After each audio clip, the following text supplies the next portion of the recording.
유튜브로 읽는 박정희 전기 10권 10월의 결단.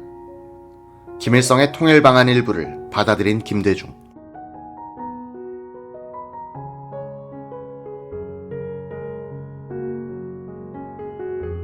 이유락 씨의 증언을 해석해보면 김일성의 고려 연방제 통일 방안과 김대중 씨의 공화국 연방제 통일 방안은 서로 연관되어 있는 것이 아닌가 의심했다는 것이다. 김일성이 대한민국의 공식적인 통일 방안과 다른 김대중 씨의 통일 방안을 이용하여 북한 정권, 대한민국 정권, 대한민국 내 소위 민주인사의 3자 회담을 제의, 분열 작전으로 나올 가능성을 염려했다는 것이다. 이런 3자 회담은 한반도의 정치 세력 구도를 2대1로 만드는 것이다. 김일성도 노동당 간부들에게 연방제 통일 방안이 바로 그런 구도를 만들기 위한 것이라고 고백한 적이 있다. 즉, 연방제 통일 방안을 대남 공작에 이용하여 남한 내에서 공산 세력의 자유로운 활동을 확보해주면 4천만 국민 가운데 2천만을 북한 편으로 돌려세울 수 있다는 것이다.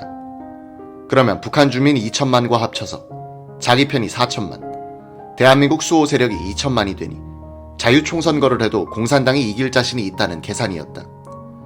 김대중 전 대통령의 한 측근은 그동안 김 대통령이 사상적으로 의심을 받아가면서도 자신의 통일 방안을 유지해왔기 때문에 북한 측도 신뢰하여 정상회담을 수락하게 되는 것이다 라는 요지의 말을 했다. 이 말에는 진실이 있다. 김대중 씨는 1980년 5월에 계엄 당국에 연행되어가 조사를 받을 때도 자신의 통일 방안을 당당하게 이야기했다. 이 통일 방안의 위험성을 지적할 수는 있어도 그것이 김대중 전 대통령의 소신임을 의심할 수는 없을 것이다. 김대중 씨는 자신의 통일 방안이 김일성의 연방 제안과 다른 점을 강조해왔으나 비슷한 점이 많았다는 것은 2000년 6월 평양회담에서 뒤늦게 입증됐다. 북한의 낮은 단계의 연방제와 김대중 씨의 연합제가 공통점이 있다는 것을 인정하고 그 방향으로 통일을 이론해 간다는 중대한 합의를 했던 것이다.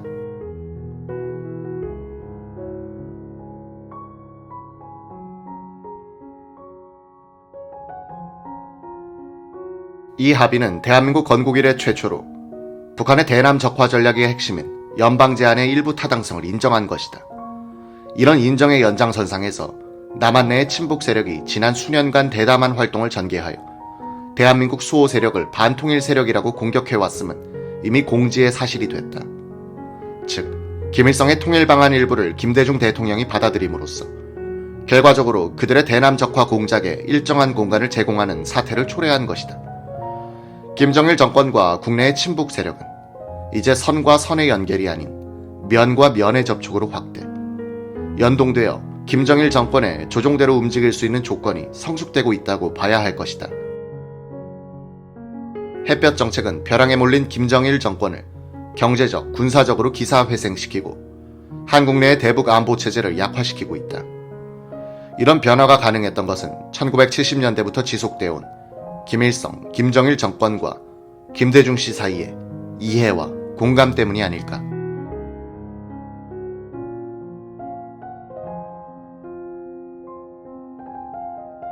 지금 한국에선 1970년대의 박정희와 이우락이 걱정했던 것이 정권 유지를 위한 거짓말이라든지 단순한 기우라고 할 수 없는 상황이 벌어지고 있는 것이다.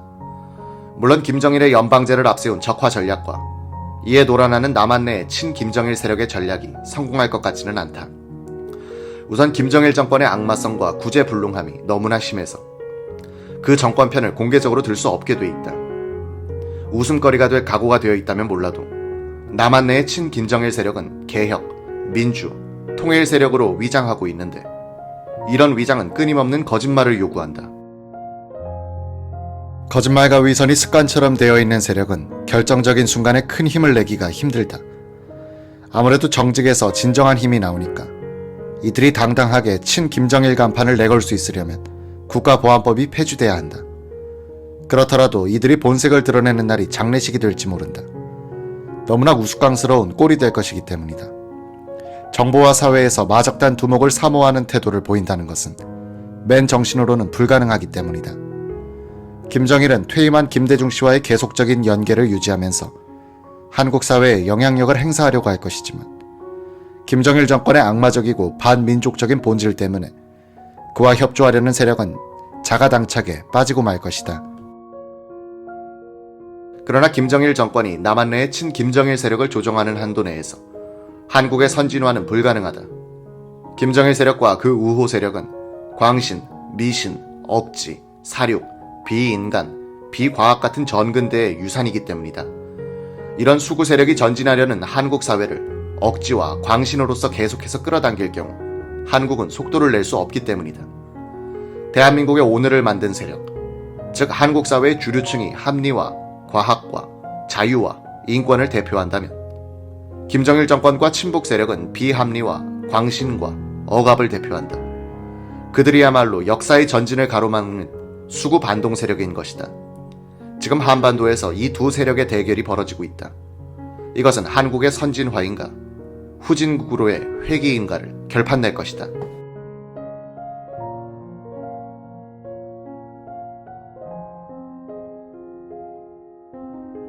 박정희 대통령은 1970년 7월 23일 국방대학원 졸업식 유시에서 아주 낙관적인 전망을 피력했다.